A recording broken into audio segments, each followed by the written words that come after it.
Could a seventh-round pick for a struggling offensive lineman be the move that saves the Atlanta Falcons season? While the rest of the NFL world was focused on blockbuster trades and star player movements, our front office quietly made what might be the smartest under-the-radar acquisition of the entire offseason. The Falcons just completed a trade with the Seattle Seahawks, sending a conditional 2027 seventh-round pick in exchange for offensive lineman Michael Jerrell. Now, before you roll your eyes and dismiss this as just another depth move, let me tell you why this could be exactly the type of shrewd maneuvering that championship organizations make when nobody's watching. Let's be real about our situation. Here, our offensive line has been decimated by injuries, and we've been scrambling to find bodies who can actually protect Michael Penix Jr. without getting him killed in the process. Caleb McGarry's injury issues have left us thin at tackle. And suddenly we're talking about converted guards and practice squad players stepping into starting roles. That's not a recipe for success, that's a recipe for disaster. Enter Michael Jerrell, a 26-year-old lineman who might not look like much on paper, but brings exactly what we need right now: experience and versatility. Yes, his pro football focus grade of 46.4 from last season isn't going to make anyone mistake him for Trent Williams. But let's put that number in context. Jerrell appeared in 10 games for Seattle and started 3 of them as a rookie 6th-round pick. That's significant playing time for a player in his first NFL season, and it shows that the Seahawks trusted him enough to put him on the field when it mattered. Here's what I love about this move. It's exactly the kind of low-risk, high-reward transaction that good front offices make. We're talking about a conditional 7th-round pick in 2027. That's practically nothing in trade currency. But we're getting a player who has actual NFL starting experience.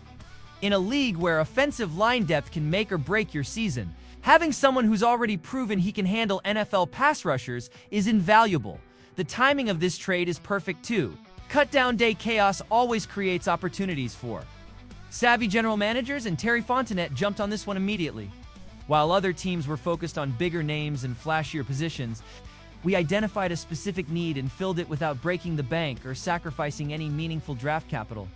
Let's talk about Jerrell's background for a minute. This isn't some raw prospect we're taking a flyer on. He's a guy who played at the University of Findlay and worked his way up through the ranks. Players like that tend to have a different kind of hunger, a different appreciation for every opportunity they get. Sometimes that blue-collar mentality translates into overachieving at the professional level. The fact that Seattle was willing to part with him doesn't necessarily reflect poorly on his ability.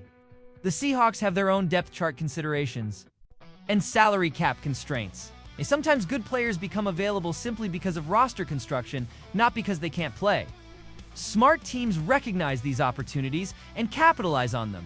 What makes this acquisition even more valuable is the versatility factor. Jerrell has experience at tackle, which is exactly where we need help right now, but offensive linemen who can play multiple positions are like gold in this league. If injuries continue to pile up, and let's face it, it always do, having someone who can slide around and fill different roles could be the difference between having a functional offensive line and watching our season crumble. The 2025 season is shaping up to be absolutely crucial for this franchise. We've got Michael Penix Jr. entering his first full season as the starter, and everything we do needs to be focused on putting him in position to succeed. That means protecting him, giving him time to make reads, and allowing our skill position players like Bijan Robinson and Drake London to operate in space. None of that happens if we're constantly shuffling bodies on the offensive line and hoping for the best. This move also sends a message about our organizational philosophy. We're not just sitting back and hoping our injury problems resolve themselves, we're being proactive about addressing our needs. That's the kind of front office aggression that fans have been begging for, even if it doesn't come with the fanfare of a splashy free agent signing. The NFC South is absolutely there for the taking this season. Tampa Bay is dealing with their own questions, Carolina is still rebuilding, and New Orleans is trying to figure out life after some major roster changes. If we can just field a competent team and avoid the kind of catastrophic injuries that have derailed previous seasons, we have a legitimate shot at finally breaking through and winning this division. That September 7th opener against the Buccaneers is going to tell us everything we need to know about where this team stands. It's not just about winning or losing that game, it's about how we look doing it. Do we have the depth and preparation to handle adversity? Can our offensive line give Penix the protection he needs to make plays? These are the questions that will define our entire season. Michael Jerrell might not be the sexiest addition to our roster, but he could end up being one of the most important. In a league where games are won and lost in the trenches, having reliable depth is everything. Sometimes the moves that don't make headlines end up being the ones that make championships possible. The beauty of this trade is that there's virtually no downside. If Jerrell develops into a solid contributor, we found incredible value with minimal investment. If he doesn't pan out, we've lost almost nothing and can move on without any long-term consequences. This is exactly the kind of smart, calculated roster building that gives me hope for the direction of this franchise. We're not making desperation moves or overpaying for big names. We're identifying specific needs and addressing them efficiently. That's how you build sustainable success. In the NFL, what do you think about this under-the-radar move, Falcons fans? Are you excited to see what Jerrell can bring to our offensive line? Or do you think we need to make bigger moves to address our depth issues? Drop your thoughts in the comments below and smash that like button if you appreciate the front office making smart, proactive decisions to improve our roster. Sometimes the best moves are the ones nobody sees coming. Is this the beginning of the end for Kyle Pitts in Atlanta? The writing isn't just on the wall anymore, it's being spelled out in bold letters by ESPN insiders who are watching this situation unfold with the kind of cold, analytical eye that makes front office executives sweat bullets. Dan Graziano just dropped a bombshell that should have every Falcons fan questioning everything they thought they knew about our offensive future. According to his latest report, Kyle Pitts isn't just a candidate for trade rumors, he's practically being gift-trapped and placed on the trading block with a big red bow on top. Let's cut through the noise and talk about what's really happening. Here, Pitts is in the final year of his rookie contract, playing on a fifth-year option worth $10.878 million. That's not just a number, that's a deadline. The Falcons have had months, maybe even over a year, to work out an extension with their former fourth overall pick, and they've done absolutely nothing. Radio silence, a complete and total inaction. What does that tell you? It tells you that either our front office has completely lost faith in Pitts as a cornerstone player, or they're playing the most dangerous game of chicken in recent memory. Either way, it's a disaster waiting to happen. We're all just sitting here watching it unfold in slow motion. The numbers Graziano cited should make every Falcons fan's stomach turn. 49 receptions per season average for a player who was supposed to revolutionize the tight end position. 10 total touchdown passes in 4 NFL seasons. Let me repeat that. 10 touchdown passes in 4 years for a guy who was drafted to be our red zone weapon and offensive centerpiece. Here's what's eating at me the most about this entire situation. And Darnell Mooney went down with an injury. During training camp, there was legitimate discussion about using Pitts more as a traditional receiver and running 2 tight end sets to maximize his unique skill set. This should have been his moment to shine, his opportunity to prove that all the patience and investment was worth it. Instead, what happened? The coaching staff started looking at younger receivers on the roster and essentially giving them auditions for roles that should have been Pitts by default. That's not just concerning, that's damning.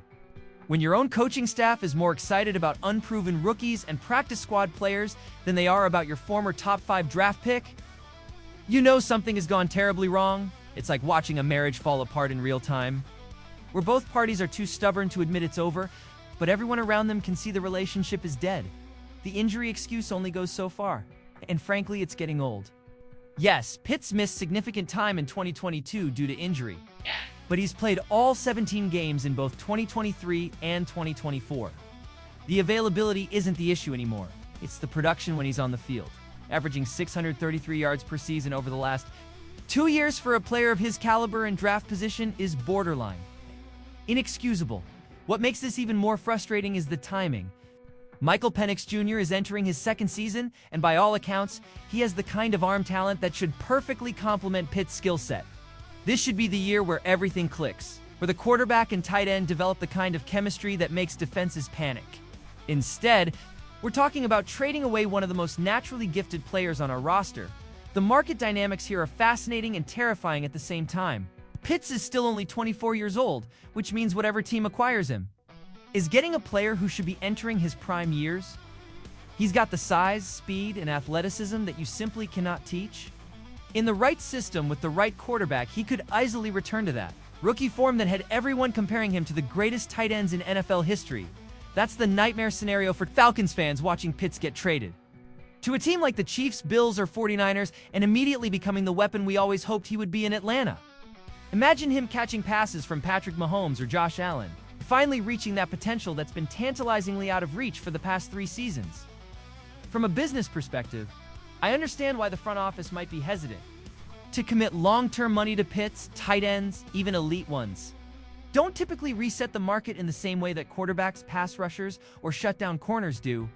But there's a difference between being fiscally responsible and giving up on generational talent because of a few disappointing seasons. The real question here is whether this is about money or performance. If it's purely financial, then maybe. There's still hope for a reunion at a more reasonable price point.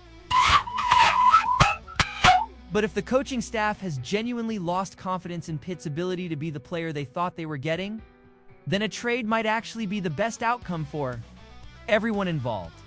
What's particularly telling is Graziano's observation about what he's not seeing rather than what he is seeing. Sometimes the absence of action speaks louder than any public statement or press conference. The fact that there's been no movement on an extension, no public commitment to Pitt's future in Atlanta, suggests that decisions have already been made. Behind closed doors, this situation represents everything that's been frustrating about this franchise for the past decade. We identify talent, we invest in it, but we can't seem to maximize it or put players in positions to succeed consistently. Whether that's a coaching issue, a system issue, or a player development issue, the end result is the same. Another highly drafted player potentially leaving Atlanta before reaching his full potential. The trade deadline is still months away, but the groundwork for a potential Pitts departure is already being laid. If the younger receivers continue to impress and Pitts continues to produce mediocre numbers, don't be surprised if we're having very different conversations come October. This is gut check time for the Atlanta Falcons organization. Are we committed to maximizing the talent we have, or are we ready to admit that this experiment has run its course and it's time to move on? What's your take on this, Falcons faithful? Should we be doing everything possible to keep Pitts and unlock his potential? Or is it time to cut our losses and get what value we can in a trade? Let me know your thoughts in the comments. And don't forget to hit that like button if you think this organization needs to make some serious decisions about the direction of this franchise.